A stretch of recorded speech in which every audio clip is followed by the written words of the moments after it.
Hello, ladies, gentlemen, and persons in between. Today we're going to be talking about the importance of dialoguing with each other. This is perhaps the most important thing I will ever talk about. If you listen to nothing else I have to say, I hope you will listen to this. Welcome to another episode of Serious Issues.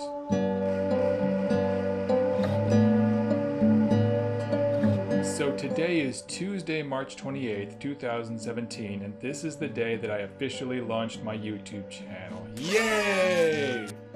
And so this will be the first video that I've recorded since I started my YouTube channel.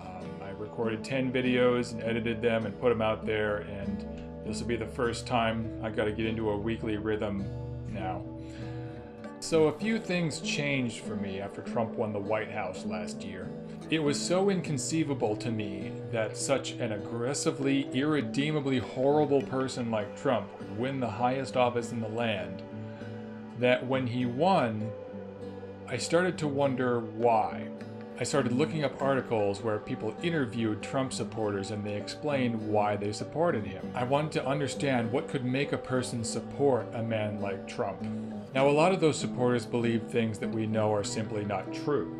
They believe that climate change is a hoax. They believe that the Democrats are trying to take all their guns away. They believe the Democrats are trying to make abortion free and abortion clinics as common as Starbucks. None of which is true, right? We know that. But some of them were able to explain their reasons for supporting Trump in calm, rational economic terms.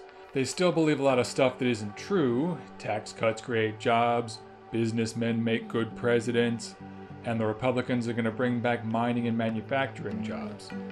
None of that is true. Again, we know this, we have to convince them.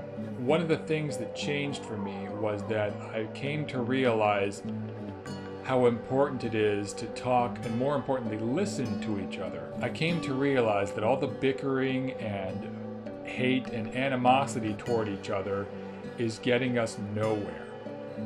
All it does is alienate us from each other and weaken us as a nation. We need to stop that. We have to learn to calm down and talk peacefully with each other. All you liberals out there who are terribly concerned about sustainability, let me tell you something that isn't sustainable, guys. Painting all conservatives as racist, sexist, ignorant, gun-worshipping, plutocratic, religious zealots. That is not true. That is an unfair generalization. They are not all ignorant. Both sides do themselves a great disservice when we shout down or protest someone with whom we disagree instead of trying to engage them in a dialogue or at least a debate. One of the common themes that showed up in a lot of these articles that I looked up was that there are a lot of Trump supporters who were afraid to admit that they supported Trump to their friends and family. They were afraid that they would be ostracized by people who were against him. That really needs to not be the case, guys. It really needs to stop. If a conservative is afraid to speak their mind because they're afraid of how we will treat them and how we will react, then we're the bad guys. Now, this door swings both ways. I'm positive that there are many liberals in red states who are afraid to express their support for Hillary Clinton, too. I'm not trying to just lean on the liberals here. I do think that liberals need to admit that we are just as guilty of inhibiting this dialogue as conservatives are. Another common thing that came up in these articles was that conservatives are sick to death of political correctness. This is really a subject for another video, but the bottom line is we need to be able to work with them on this. Some of them said that they don't feel comfortable speaking freely about certain issues because they're afraid, again, they're afraid that they'll be shouted down and condemned right out of the gate. And they're right to be afraid. I'm positive that many liberals, perhaps most of them, would do exactly that. And we need to stop that. When someone says something with it that we disagree with, we have to try to listen to them and reason with them as much as we can. I realize there are many out there that are beyond reasoning with, but we can't, as I said before, we can't just write everybody off. It's important to realize that many conservatives had serious misgivings about Trump and didn't really want to support him. But they saw him as an outsider who was preferable to an establishment candidate like Clinton, and Clinton was an establishment candidate, which is part of the reason she lost. Many of them have legitimate economic concerns that we need to address, and we can't address while we're chewing them out. Many of them said that we could win them over in the next election if we learn to listen to them instead of mocking them and writing them all off as, again, racist, sexist, ignorant, religious zealots, and so forth. It's also important to realize that in many ways, Trump is a surrogate for his supporters. Now, does that mean they're all narcissistic, hateful, racist, sexist, money-molesting, unqualified, treasonous, talking hemorrhoids?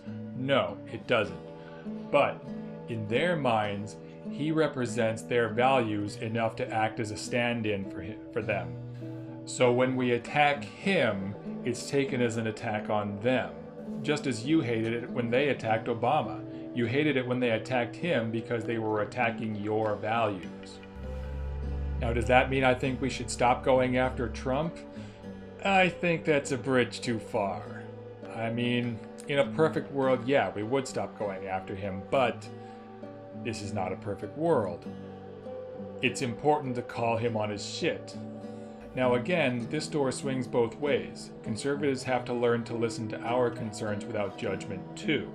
Although they may not be in a mood to listen to us considering that they're currently winning. I have to admit that if the shoe were on the other foot and Clinton had won, I would probably be just as much of a sore winner as some of them are being. Now this does not mean that I am willing to listen to and consider all points of view. In general, I'm not willing to listen to anyone who thinks that a certain group of people should be treated as second-class citizens. I am not willing to consider that people who espouse such views may have a point. They don't. That kind of thing is off the table for me. I flatly and wholeheartedly disagree with the notion that any gender, race, sexuality, etc. is superior to the others and has the right to rule or abuse them.